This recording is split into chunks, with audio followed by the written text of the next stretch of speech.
All right, part 2. We're in the Forgotten One, and it's out of the book The Only True Superhero here. So we're on page 227 in the middle of a chapter on the Sabbath. So I'm going to start the last sentence. Some mix up the 3 judgments because just like the 2 laws, the context connects it to the correct one. Back to the first judgment that started in 1844. Those who are dead right now are having their day in court one by one. Oh, I set up a tripod, so I'm not all shaky. Those who are dead right now are having their day in court one by one. Heaven's quick but also thorough because lives are on the line. I beheld till thrones were cast, 7-4-1-2 set. And the Ancient of Days did sit, whose garment was white as snow, and the hair of his head like the pure wool. His throne was like the fiery flame, and his wheels as burning fire. A fiery stream issued and came forth from before him. Thousands ministered unto him, and 10,000 times 10,000 stood before him. The judgment was set, and the books were opened. Daniel 7:9-10. What's the verses right before this? The beast's heyday, which ended in 1798. Then next comes these courtroom scenes. In Daniel, what keeps happening after the beast's time and times and the dividing of time? Next verse, but the judgment shall sit. Daniel 7:25-26. Then after the judgment, the kingdom is safe, and for the saved for the ceaseless ages. Even the central 2300 days verse, Daniel 8:14, is preceded by the daily and the sanctuary, and the host trodden underfoot. The transgression of desolation, and it cast truth to the ground, and it practiced and prospered. Daniel 8:9-13. It's a lot of stuff. But it comes after Rome's 1,260 years. Daniel 8:9-13. Remember the priests daily turning booze and bread into the actual Jesus, and the priests forgiving our sins? Remember the counterfeit Christ sitting in the counterfeit sanctuary? We've seen God's most holy place as the kingly court, with the law and the mercy seat above it. Back in the day, basilica was the kingly judicial rule. The court. In Greek, it's 936. Basileou. To rule, king, reign. Yes, they cast truth to the ground, but God had his people in his timing to pick it back up. Those that kept on keeping on after the 1844 thing saw the sanctuary. Your way, O God, is in the sanctuary. Who is so great a God as our God? Psalm 77:13. They seen the primary and secondary verses. They studied the types. They seen after the courtyard sacrifice. Jesus was in the holy place. Sorry, I'm messing these pages up. This was the setting in John's Revelation vision. They seen that one day Jesus was to enter the most holy place, and this was that day. The hour of his judgment is come. Revelation 14:7. And he was to do his thing until the destiny of all was decided in the end times, ending with the judgment of the living based off the test of obedience. Mark of the beast or seal of God. Truth after truth unfolded to them. People weren't sorted out at death to fly to heaven or hell. Each case was openly decided from the records kept, and they slept until the resurrection. The work of salvation didn't end at the cross, but continues on in heaven. Most of them came from Trinitarian churches. They studied and prayed and said, nope, the same God that's here is the same God that's in heaven. They seen the true Son of God. They seen that inside the heavenly sanctuary, inside the most holy place, inside the Ark of the Covenant, the Ark of the Agreement was the 10 Commandment law of God. And right inside that, right in the middle, is the 7th-day Sabbath. The woman may have been killed off, but the remnant of her seed, which keep the commandments of God and have the testimony of Jesus Christ, Revelation 12:17, sprang to life. Oh yeah, and they had a prophet pop up in their midst, Mrs. White. And what a cool church it was, until all the founders died off and things slowly changed. They even admit that Adventist beliefs changed over the years under the impact of present truth. Most startling is the teaching regarding Jesus Christ, our Savior and Lord. Many of the pioneers held to an Arian or semi-Arian view. That is, the Son at some point in time, before the creation of our world, was generated by the Father. The Trinitarian understanding of God, now part of our fundamental beliefs, was not generally held by the early Adventists. Even today, a few do not subscribe to it. That was the Adventist Review, January 6, 1994. Page 10. Most of the founders of Seventh-day Adventism would not be able to join the church today if they had to subscribe to the denomination's fundamental beliefs. More specifically, Most would not be able to agree to belief number 2, which deals with the doctrine of the Trinity. It's Ministry Magazine, which is an official Adventist magazine. October 1993, page 10.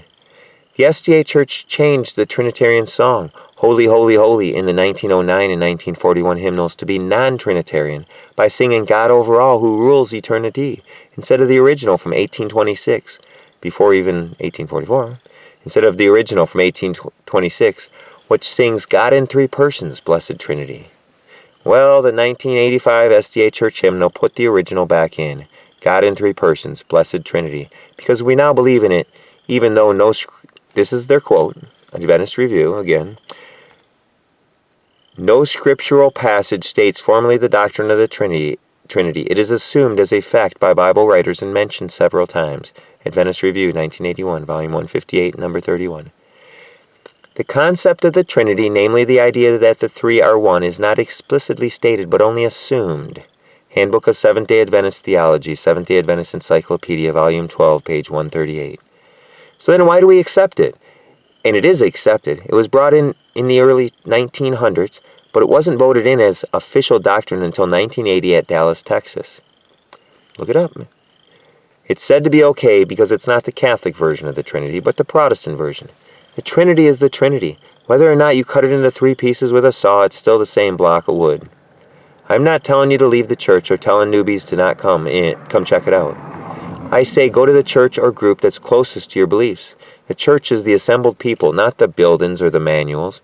Other SDA beliefs have changed too, little things. And by the way, they don't believe in real time, but in foreknowledge. And some of the worst and some of the best seem to be among us. Good and evil work hard in the once remnant church, because we have much potential and much truth. And don't forget the Sabbath. Yes, God left room for the fake doctrines to fit in, probably to test the heart. If we don't have love for the truth, God will send strong delusion, which will turn even the most dedicated Sabbath keepers into the most deluded Sabbath breakers. Anyways, let us not forsake the assembling of ourselves together, as the manner of some is, but exhorting one another, and so much the more, as you see the day approaching. Hebrews 10:25. Walk in the Spirit, and you'll know when to hold 'em, when to fold 'em, when to walk away, and when to run. What was my introductory sentence anyways? And did I stay on topic? Sometimes I just write. Man, these paragraphs are long. But hey, I'm a high school dropout with no professional writing instructions, so I can do whatever I want. LOL. I'm not bound to literary laws. Heck, I don't even need a closing sentence. New paragraph. So, does it all really matter? Won't God just sort out our doctrinal differences when we get to heaven? I've been going down this road. I've been down this road. Where's the GPS? Never mind, God's proven Spirit will guide us along. I didn't flow good with that. I haven't read this in ages, in like years and years. So does it all really matter? Won't God just sort out our doctrinal differences when we get to heaven? I've been down this road. Where's the GPS? Never mind, God's proven Spirit will guide us along. To reject true truth at any time in history is not good, but there's coming a test of obedience. It's not as simple as just half-heartedly picking Saturday or Sunday. Faith has to be solid as the rock it's built on. Nearly the whole world will be against Sabbath keepers. There'll be spiritual deceptions on a grand scale. People will be fired, beat up, killed, families divided, churches divided. Craziness will take control of the crowds, of nature, and of governments. Read Matthew 24, read Revelation 13, read the Bible and the persecutions. Blessed are you when men shall revile you and persecute you and shall say all manner of evil against you falsely for my sake. Rejoice and be exceedingly glad, for great is your reward in heaven. For so persecuted they the prophets which were before you. Matthew 5:11-12. Would God have us go through all that? Would he have put Jesus through all that if it didn't matter? Church doctrines will once again be enforced by law. We're to keep the law of man, but, and that's a big but, the law of God always comes first and foremost and supersedes all the silliness and seriousness of us and others. Our first parents had a simple test of obedience. A good tree, a bad tree, and a choice to make. The bad tree looked good. I'm sure the fruit didn't look like skulls and crossbones. We can have the mindset that bad looks bad, but what looks bad about $1 million dream car? or colorful candies, or treating Sunday with Sabbath respect. We get so used to the sin pardon roller coaster ride that we can think there's no line drawn. But when the Sunday law comes to your country and you know these things, your next decision will be irreversible. If the whole Christian world said everyone can now steal, God would concentrate on that one. But it's the Sabbath that's disregarded. So the patience of the saints is keeping the commandments. So if the patience of the saints is keeping the commandments through faith in Jesus, then the opposite side must not be keeping the commandments. Revelation 14:11-12. But most of Christianity keeps 9. So which one is the end time issue? No wonder that the last day 3 angels' message to go out to all the inhabitants of the earth quotes right out of the Sabbath commandment, Exodus 20:11. Saying, worship him that made heaven and earth and the sea and the fountains of waters, Revelation 14:7. Revelation's request is proper worship, and which commandment is more directly tied to worship than the Sabbath? This not only quotes from Exodus 20, but also Deuteronomy 15:15. We worship him not only because he created the physical, the heaven, earth, and sea, but also because he recreates the hearts and minds of the believers. The fountains, number 4077, of waters are the hearts of the people of believers. Jesus answered, whosoever drinks of the water that I shall give him shall never thirst, but the water that I shall give him shall be in him a well, number 4077, a fountain of water springing up high into everlasting life, John 4:13-14. Fountain is the heart, whether good or bad, for out of the abundance of the heart the mouth speaks, Matthew 12:34. Out of this same mouth proceeds blessings and cursings. My brethren, these things ought not to be so to be. Oh, I got to make sure this is relined up, sorry. Does a fountain, 4077, send forth at the same place sweet water and bitter? No. James 3, 4077, come on. James 3:10-12. For my people have committed 2 evils. They have forsaken me, the fountain of living waters, and hewed them out cisterns, broken cisterns that can hold no water. Jeremiah 2:13. But that's not us. Behold, God is my salvation. I will trust and not be afraid, for the Lord Jehovah is my strength and my song. He also is become my salvation. Therefore with joy shall you draw water out of the wells of salvation. Isaiah 12:2-3. How could the 7th-day Sabbath be nailed to the cross when the cross deals with sins and the Sabbath was before we sinned? If God thought we needed marriage in the Sabbath before we sinned, then how much more do we need them after? Was God nitpicking with Cain and Abel? They both offered a sacrifice to God, but one did it God's way and the other man's way. What's God's way with the day of worship? God did rest the 7th day from all his works. There remains therefore a rest. Number 4520, Sabbatismos, one time. To the people of God. There remains therefore a rest to the people of God. Hebrews 4:4-9. If God loses significance to us, then the Sabbath will lose significance to us, and vice versa. New paragraph. Let's practice now for test time. And it's time to be tested, not to practice. Let's practice now for test time. Choose one. Mark of the beast, seal of God. The mark of the beast gets a lot of attention, but we don't hear much about the seal of God. First off, these marks can be practiced, can be shadowed before they're applied. But no one has the mark of the beast until it's forced upon them. Once applied, these 2 labels are permanent. When Jesus comes back, he needs to know who to pick up. Some of his people will still be alive. So there comes a time in the heavenly sanctuary when the living are to be judged. Not no phony running around with a phony resurrection and resurrecting ghost people that look like your loved ones. The real Jesus time. God makes the judgment of the living easy. No shuffling through piles of paperwork. One paper, one question. The one we started out with. The issues in Revelation are about worship. 2 choices. Worship the beast or worship God. The mark of the beast can be either on the forehead or on the hand. Revelation 14:9. But the seal of God is only on the forehead. Revelation 7:3. These are simply symbolic of the beliefs and the works. Some will wholeheartedly believe the counterfeit is genuine. And their souls, their awareness, their frontal lobe will get a big invisible to man stamp pressed onto it, onto them. The angels will see it. Others won't care about all that religious mumbo-jumbo. They just want to fit in and not get crushed by the cruelty. They'll get the mark in their hand, which is their works. Isaiah 59:6. They just think it's a hologram or the aliens are messing with us. Not their forehead, which is their beliefs. Ezekiel 3:8-9. But the seal of God is only in the forehead, because to be saved we have to believe. Good works will never save you. Only the applied merits of Christ can do that. One of my favorites. I am crucified with Christ, nevertheless I live, yet not I, but Christ lives in me. And the life which I now live in the flesh, I live by the faith of the Son of God who loved me and gave himself for me. I do not frustrate the grace of God. For if righteousness come by the law, then Christ is dead in vain. Galatians 2:20-21. You may have noticed, too, that the mark is the mark of one or the other's name. This is because a name represents the character. Names used to have a meaning, and God would sometimes change a name to fit their new character, like Lucifer to Satan, or Jacob to Israel, or Saul to Paul. That's the old Hebrew name. He's the new. Let's go into the new, step into the new. Paul. So do you want God's character imprinted on your being? Has Christ stamped you as a Christian, or did you just put the label on because it looks good? Like most of Revelation, the 144,000 that gets sealed is symbolic. Yeah, I used to think that. So don't be discouraged by such low numbers.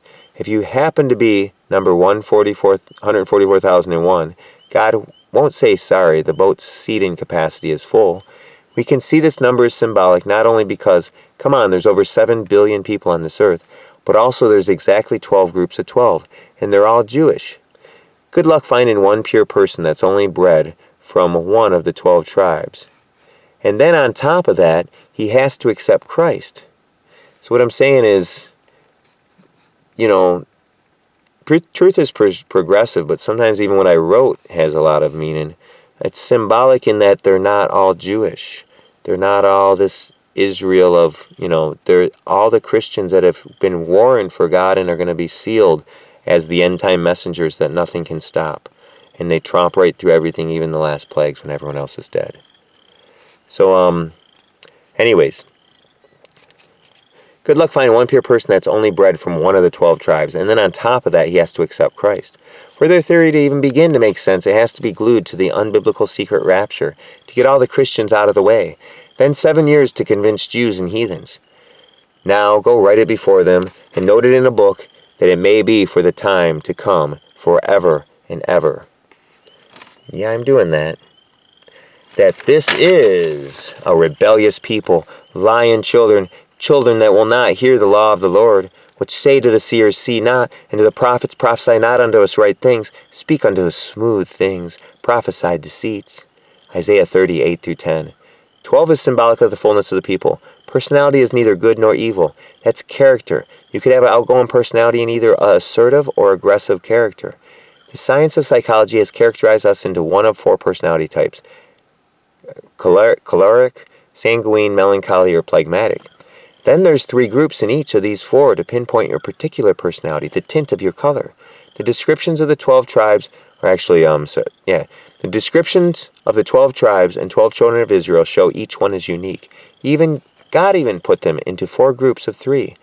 This is the same with the 12 apostles in the NT, all different. Many want Paul to be the replacement of Judas, but he didn't have his personality or his character either. God picked who he wanted to pick to keep to the fullness of 12. Same thing now. Each 12,000 is a different personality type representing a different group of people all over the world.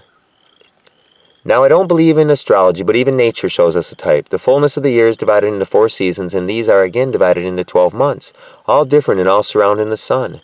12 around 1.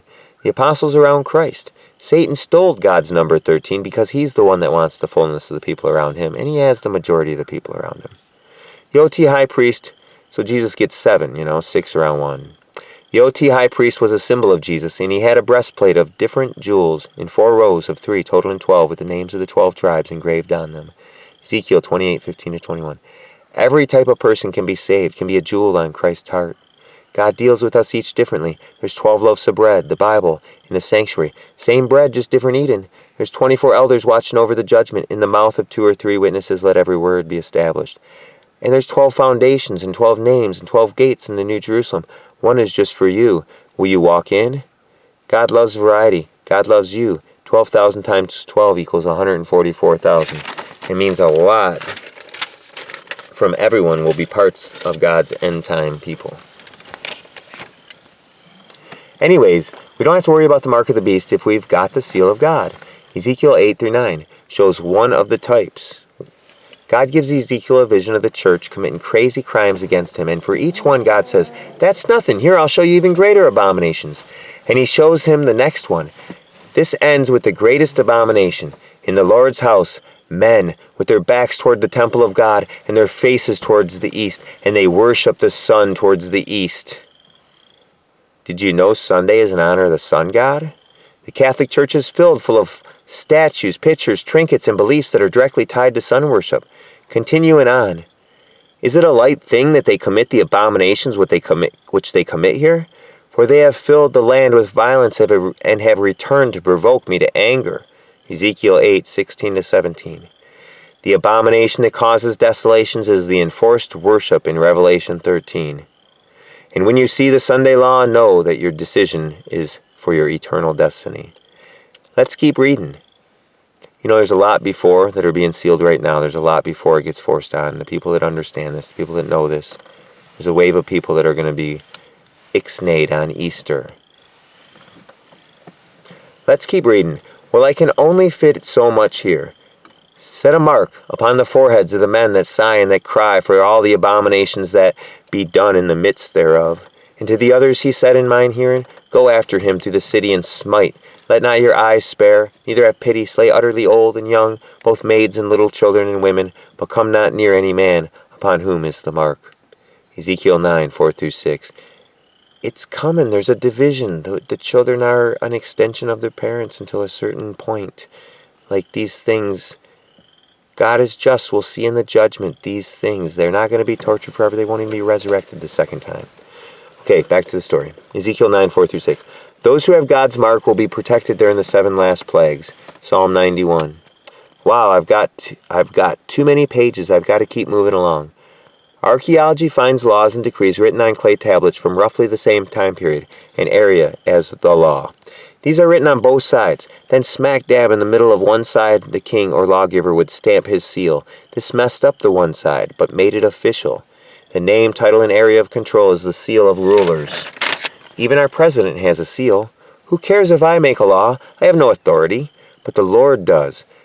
The law of God is written on both sides, Exodus 32:15, and right in the middle of it is the seal of God. His name, title, and territory is the Lord, name, made, title, creator. Heaven and earth, the sea, and all that in them is. Territory, Exodus 20:11. The law is capped on both ends with the actions of the mind. Don't put anything before God, and don't put anything before the good of others or ourselves. Then it's signed in the middle by the actual finger of God. The seal of God is his name, his character, his law, written on the soul, and in the end times it will be permanent. New paragraph. That's all great. Maybe you're ready to dive right in. But how do we properly keep the Sabbath? Be careful of the two extremes. Anything goes and nothing goes. Israel in general became really liberal and started doing whatever they felt like. They were warned, then destroyed by Babylon. So the new mindset of the nation was to go crazy conservative, and that also led them away from God. And next Rome came in and crushed them. During the time of Christ, they were in the strict mode. Their Sabbath laws were so silly they wouldn't even eat a egg laid on the Sabbath because the chicken labored to lay it. You ever hear a chicken laying an egg? Jesus straightened them up, and we should do the same with modern Pharisees. Jesus never broke the Sabbath. He said, I have kept my Father's commandments and abide in his love. John 15:10. He could say unchallenged, which of you convicts me of sin? John 8:46. The Lord's day is Jesus' day, and we should keep it how he says, not how the self-righteous or overzealous say. The Son of Man is Lord also of the Sabbath. Luke 6:5. And Jesus gave it to all. The Sabbath was made for man. Mark 2:27. It's not a Jewish Sabbath. It was around thousands of years before the Jews. It is for man. And hallow my Sabbaths, and they shall be a sign. Number 226, a signal, literal or figurative. As a flag, beacon, monument, evidence, etc. Mark. That's all the definitions, concordance definitions of sign. And hallow my Sabbaths, and they shall be a sign between me and you, that you may know that I am the Lord your God. Ezekiel 20:20. The sign he gives us to have can't be stopped. It spins around the world once a week for all to keep. It's not something difficult. Even if you're a workaholic, just work for the Lord. Fellowship and share the goodness. This is the work that's meaningful. In order to keep the Sabbath holy, we must also be holy. It's ridiculous to say you can live like the devil 6 days as long as you keep the Sabbath holy. The Sabbath is more than being good. We should do that every day. It's spending the day with God. Instead of just chomping down an apple, we look at the beauty, absorb the taste, and give thanks to the artist, the cook that baked it in the sun for months just for you. Yes, we intensely see him in all we do. If we were to be in that Sabbath concentrate on him mode during the work week, if we were to be in that Sabbath concentrate on him mode during the work week, awareness of him mode, we wouldn't get much done. There's not a lot of biblical restrictions because the Sabbath is personal, between you and God. We've read the fourth commandment. Don't do your normal work, and don't make others work too. We've also seen the day of preparation is Friday. It's called that because we prepare for the Sabbath. Get your chores done, your shopping, your bills, major cooking, whatever you need to be work-free for a day. And it's not just a vacation from the physical, but also the mental. Set aside any problems, any deciphering, any work plans, money woes, stressors, whatever mental work pops up, just say no, not today. Don't feel guilty for not getting stuff done. You're commanded to chill out. Some say Sabbath keepers are trying to work their way to heaven. It's the opposite. God says rest and trust because I do the work that you're just walking in. The devils don't want you keeping this day. They'll get you to overwork all week and sleep the Sabbath away or be a glutton and lose your spiritual eyesight on the day God comes closest, or bring worldly commitments or guilt or ridicule, or a boss that says get another job or personal entertainment, etc. Trust in God, he'll get you a better job. He'll help you get stuff done in 6 days instead of 7. He'll fill your day full of himself instead of full of selfish pursuits. Enjoy God's company. Spend a little time as the monk on the mountain, but also, this isn't about shunning the world, but sharing with the world. Spend pure moments with friends and family and whoever comes your way. Smoothly redirect the conversations upward. What a great day. I look forward to it. It resets your week, your life. Call the Sabbath a delight. It's time to publish the good news to the population. Time to feed the hungry. Too many generations have missed out on the Sabbath blessings. And this breach in God's law wall can't be fixed with untempered mortar. And they that shall be of you shall build. 1129, repair the old waste.